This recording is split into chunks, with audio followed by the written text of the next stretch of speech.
está grabando. Hola, buenos días, buenas tardes, bienvenidas y bienvenidos a todos a la segunda Feria Universitaria del Libro que ha convocado la Universidad de Juárez del Estado de Durango. Mi nombre es Iracema Fernández y el día de hoy les voy a presentar por parte de la editorial Cal y Arena a Carlos Silva, que es autor de uno de los libros favoritos del año, que es sobre Álvaro Obregón, y voy a leer la semblanza de Carlos. Carlos es doctor en Historia Política por la UNAM, con mención honorífica. Actualmente es coordinador de Gestión Cultural de la Subdirección General de Patrimonio Artístico del INVAL, tras haber sido coordinador de investigación arquitectónica y editor de la Dirección de Arquitectura de la misma dependencia, así como coordinador de Editorial Clio, Libros y Videos de Espejo de Obsidiana. Colabora periódicamente para diferentes medios impresos radiofónicos, entre ellos Reforma, Milenio, El Financiero Bloomberg y Grupo Radio Centro. Entre sus publicaciones destacan El Diario de Fernando, las biografías de Álvaro Obregón, Plutarco Elías Calles y Gonzalo N. Santos, bajo el sello de Editorial Planeta, La Independencia de México por Panorama Editorial, 101 preguntas de historia de México, Todo lo que un mexicano debe saber, y su más reciente obra, Los días que cambiaron a México, estos últimos de Editorial Grijalbo. En este ámbito fue director de la colección 2000 a 2010, Memoria de las Revoluciones en México, y hace 9 años fundó Quinta Chilla Ediciones, cuya dirección está a su cargo actualmente. Y el día de hoy nos va a exponer un poco sobre el libro de Álvaro Obregón, ranchero, caudillo, empresario y político, del cual es coordinador y que fue editado y publicado por Ediciones Cal y Arena. Muchas gracias, querido Carlos, por acompañarnos el día de hoy. Gracias, Iracema. Estoy a sus órdenes. Pues voy a guardar mi cámara y te voy a dejar a ti solo para que nos puedas contar un poco en términos generales para el público que no conoce el libro de Álvaro Obregón y pueda acercarse a él de una forma fresca, con imágenes pues muy lindas que tiene tu libro y que tú nos puedes llevar de la mano. Gracias, Iracema.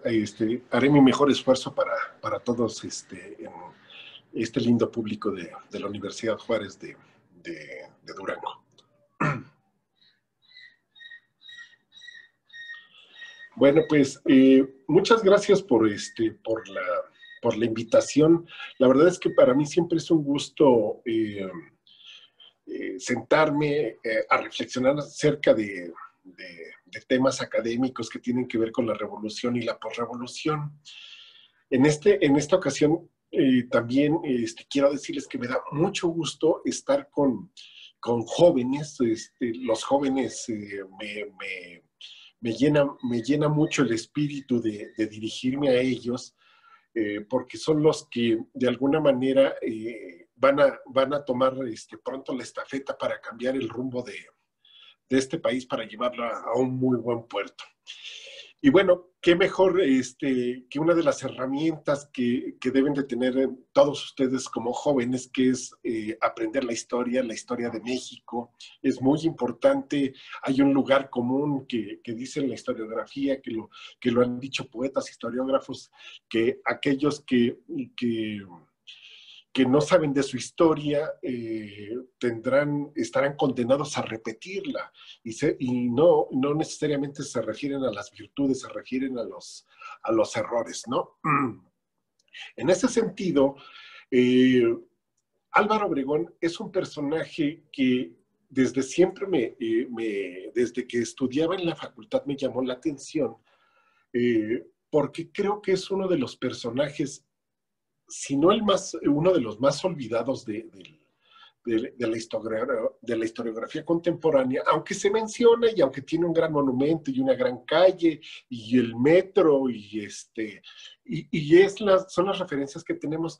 La verdad es que conocemos muy poco del personaje. No solamente conocemos poco de su vida política, de su actuar, sino de su trascendencia y de su significado en la historia contemporánea del siglo XX, porque ahorita trataré de explicar cómo su legado, su importancia, a partir de su lucha revolucionaria, su contribución, de alguna manera continuó por muchos años del siglo XX. Bueno, como decía Iracema, a principios de este año, Cali Arena, Rafael Pérez Gay, Luis Franco, editaron este libro donde tuve la oportunidad de reunir a un grupo de amigos, colegas, compañeros de aulas, para poder crear un perfil biográfico de Obregón. No es una biografía, es un perfil biográfico desde diferentes aristas que conforman en su conjunto un mosaico y que de alguna manera le da la oportunidad a todo aquel que lo tenga en sus manos y lo lea de tener una perspectiva propia de lo que es el personaje y su contexto en la historia de México. Además, como decía también Iracema, tiene un contenido iconográfico muy rico, muy vasto, en uno de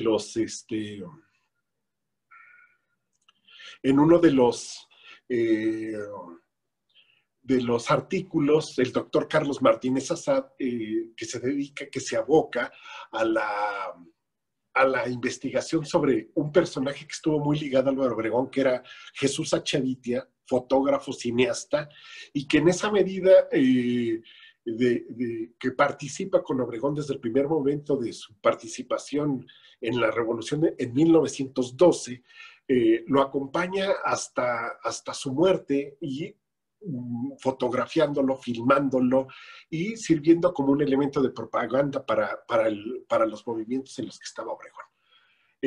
Bueno, este grupo de personajes que se reunieron aquí conmigo amablemente para estar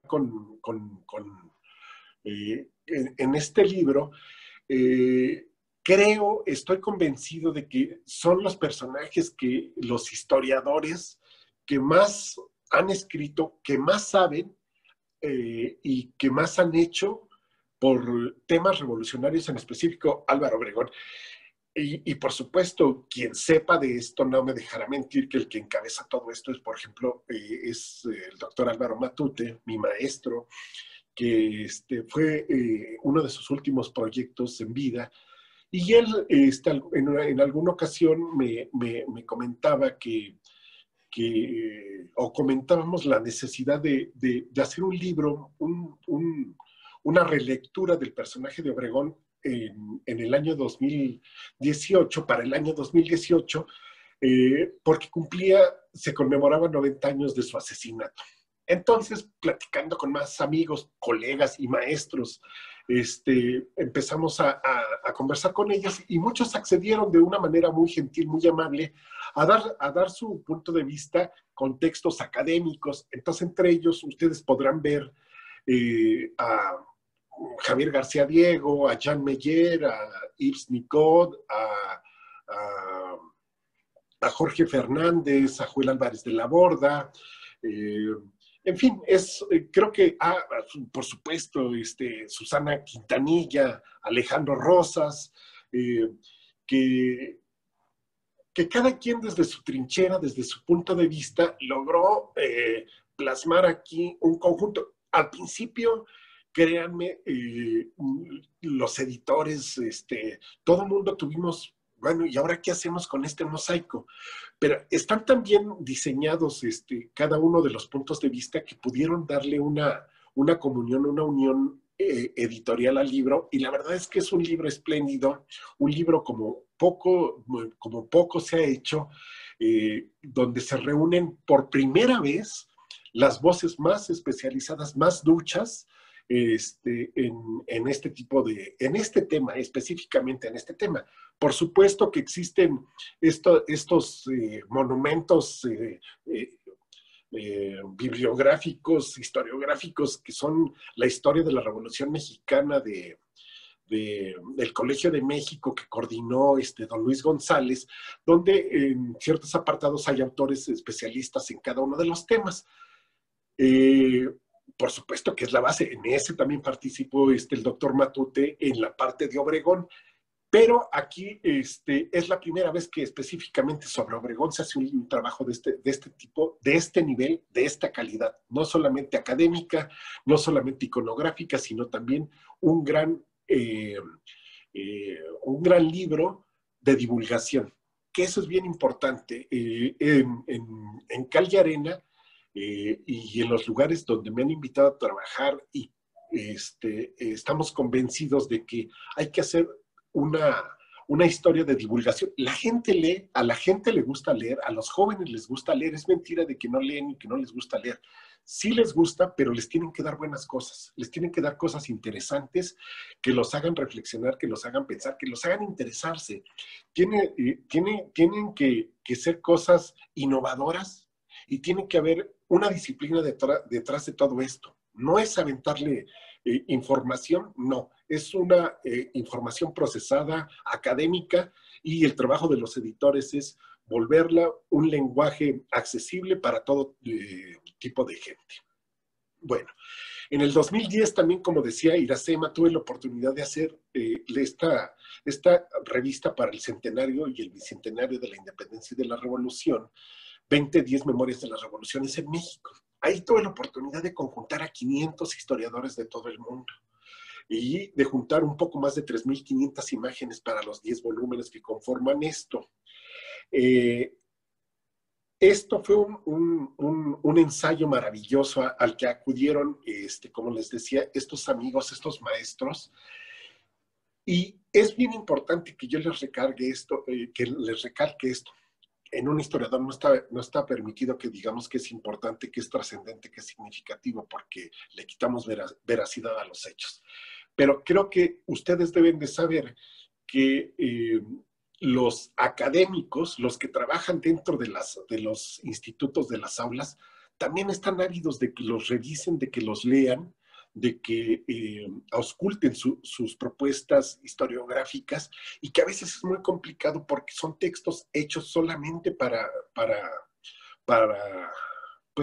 especialistas. Y en esta ocasión, la oportunidad que nos da ahora Cal y Arena es que esos textos, esas visiones académicas de estos historiadores, salgan al público general, y que ustedes tengan la oportunidad de ver. Bueno, esta explicación introductoria me permite llevar a iniciar, digamos, les voy a decir a dónde me lleva particularmente, no solamente coordinar esta edición, sino también participar en uno de los capítulos junto con el doctor Álvaro Matute. Pero ahorita quiero explicarles rápidamente la estructura del libro. Como le decía, Álvaro Obregón es un ranchero de clase media. Nace en 1880 en el estado de Sonora, y su familia, les decía, es más o menos de clase media, una clase media acomodada que estaba identificada con el porfiriato.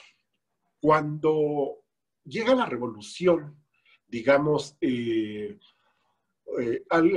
Álvaro Obregón y su familia no tienen mucha necesidad de incorporarse al movimiento revolucionario, porque estoy hablando de que eran una clase de terratenientes acomodados. Y de hecho no participa. Por eso cuando me refería hace ratito de su primer ingreso a la revolución es 1912, no 1910. De hecho, él en sus memorias, en los 8,000 kilómetros de campaña, Obregón lo dice, que él está arrepentido de no haberse sumado al primer momento en que Madero llama las armas al país. Y está arrepentido porque él sí creo que era vamos a entender un poco aquí la ideología, a dónde voy con esto para lo del libro. Él se suma a la política en Topolobampo, se hace presidente municipal en 1912. Y ahí hay una convocatoria cuando ya ha triunfado la revolución, entre comillas, la revolución, pero todavía está en este proceso de asentamiento, y hay levantamientos en contra de Madero, que es el presidente, en este caso en el norte, Pascual Orozco, los orozquistas se le conoce como la revolución orozquista, y muchos, hay una convocatoria por parte del Ejército Federal para que se combata. En la parte de Sonora, Sinaloa, les piden que grupos, líderes políticos que puedan encabezar a 300 personas armadas, les van a dar un grado militar, los van a aceptar. Obregón es uno de ellos. Le dan el grado de teniente coronel y al frente de 300 yaquis. Es muy curioso, las fotografías de Jesús Achavitia de este momento es muy impresionante. No lo digo curioso por menospreciar, son curiosas porque estamos viendo una cosa que pudiera ser surrealista. Son tipos, la mayoría no tiene caballo, están a pie, pero todo el mundo está armado con arcos, flechas, hondas, muy pocos con armas de fuego. Lo que le encargan a Obregón, lo hace muy rápido, somete a la parte orozquista en la parte que le corresponde, regresa a Topolobampo, se da de baja del ejército y dice, ya cumplí mi parte como revolucionario. Pero llega 1913, febrero de 1913, y asesinan a Madero y a Pino Suárez, Victoriano Huerta, da un golpe de Estado, y hay otra convocatoria todavía más grande para combatir este golpe de Estado por parte de Venustiano Carranza. Divide al país en tres, sobre todo del norte del país, en la zona suroeste, la parte noroeste y la parte del centro. Una encabezada por el general Pablo González, la parte central, la división del norte Francisco Villa y la parte del noroeste Álvaro Obregón. Y la idea es que los ejércitos bajen desde el norte del país hacia la capital y la tomen para quitar del poder al usurpador Victoriano Huerta. Esto es aproximadamente a partir de la publicación del plan de Agua Prieta en abril de 1913. El asesinato de Madero es en febrero, durante la decena trágica, en febrero del 13, en abril ya están en marcha los ejércitos y llegan hasta agosto de 1914 abanderando a casi 80,000 hombres. Y en todas estas batallas que enfrenta Obregón, hasta no solamente con el ejército federal, después viene la componenda entre ellos, que se empiezan pues a haber diferencias entre los villistas, los zapatistas, los ejércitos de todos que quieren ocupar un lugar de preponderancia, y Obregón los va combatiendo, encabezando al ejército constitucionalista, que así se le llama a esta etapa. Y hay una cosa muy curiosa aquí. Obregón empieza a crecer no solamente militar, porque se vuelve el único general invicto de la Revolución Mexicana, sino además que empieza a crecer políticamente, a tal grado que después de la firma de la Constitución en 1917, él también ya tiene aspiraciones políticas de llegar a la presidencia, cosa con la que no había pensado o no estaba de acuerdo Venustiano Carranza, que él pensaba que tenía que ya suplir en la presidencia a los militares un civil. Bueno, en fin, aquí lo importante, antes de... bueno, les voy a decir rapidísimo. Se retira de la política, se dedica a sus negocios, al negocio del garbanzo. En 1920 aprovecha la coyuntura del asesinato de Venustiano Carranza, se lanza como candidato a la presidencia, llega a la presidencia, está de 20 a 24, de 24 a 28 está Plutarco Elías Calles en el poder, y en 1926 hay una modificación a la Carta Magna, a la Constitución, para que él se pueda reelegir como presidente. Se vuelve a reelegir, se vuelve a ser presidente, pero aunque ya es presidente electo, en el 17 de julio de 1928 lo asesinan. decía Javier García Diego, que es parte de este libro, que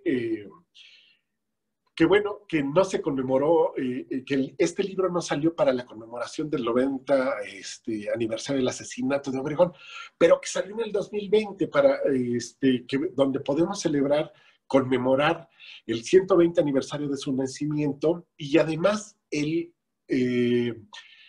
los 100 años en que este grupo sonorense, el grupo de Agua Prieta, que era de la Huerta, Calles y Obregón, llegan al poder y se hace una propuesta de un nuevo Estado mexicano, un nuevo Estado, un Estado moderno que institucionaliza los preceptos revolucionarios. A través de la Constitución, ellos los materializan. Y decía que es un personaje muy significativo de la historia de México, porque muchas de estas instituciones que se forman durante los años 20 a los años 40 permean todo el siglo XX. Y México, de alguna manera, es como se instituye, como crece, como se llena de instituciones, y que la verdad, por lo menos hasta 1970, funcionó bastante bien estos logros revolucionarios. Después, claro, respondiendo a cada una de las circunstancias que va pasando, pues se van deteriorando estas instituciones, no se renovaron a tiempo, pero bueno, finalmente es el hombre que sienta las bases para este nuevo Estado moderno mexicano y que no solamente es llego al poder y cambio todo, no. Obregón es una persona muy inteligente, una persona culta, que estas propuestas institucionales se ven reflejadas desde su participación en el Congreso Constituyente de 1917, que tiene que ver para la mejora de los trabajadores, mejores horarios, compensaciones, todo una propuesta de reforma agraria, inclusive que se propone por encima de la ley de 1915 de Luis Cabrera. Entonces es un personaje muy, muy visionario que yo creo que a partir de este libro tenemos la oportunidad sin excusa de poder acercarnos y empezar a conocer de uno de los personajes que definitivamente transformaron el México contemporáneo. No sé si me gustaría extenderme muchísimo, pero creo que tenemos el tiempo acotado. Sí, lamentablemente tenemos el tiempo justo, pero creo que este resumen tan grandioso que nos has hecho es una muy buena invitación para que nos podamos acercar al libro. Como tú dices, a veces es muy impresionante ver cómo muchas instituciones que se fundaron en ese momento son las instituciones que tenemos actualmente funcionando, ¿no? En estos tiempos y que aunque pareciera que es una etapa lejana, muchas de las cosas que se hicieron en este tiempo de la revolución son cosas que definen nuestra forma de vivir en este momento y hacer esta revisión histórica al lado de ustedes, estos 12 maravillosos historiadores e historiadoras que hicieron esta compilación, es muy interesante para volver a visitar con ojos muy frescos eso que crecimos, que era entendiendo que era la historia, ¿no? Y creo que la historia de México, la historia universal, como tú bien nos has contado ahora, es algo que se tiene que revisitar, volver a ver, no creer tal vez al pie de la letra las versiones con las que crecimos de la historia oficial, ¿no? Sino revisitarlas constantemente, querido Carlos. Y yo te quiero agradecer mucho, quiero agradecer también a la feria que nos dio la oportunidad para que tú nos platicaras un poco de este libro y pues a ustedes que también nos acompañaron el día de hoy para escuchar a Carlos Silva hablar sobre este libro tan maravilloso sobre Álvaro Obregón. Yo encantado de participar con ustedes. Muchas gracias a todos. Les mando un gran saludo. Igualmente, que tengas muy buena tarde y gracias a todos. Hasta luego.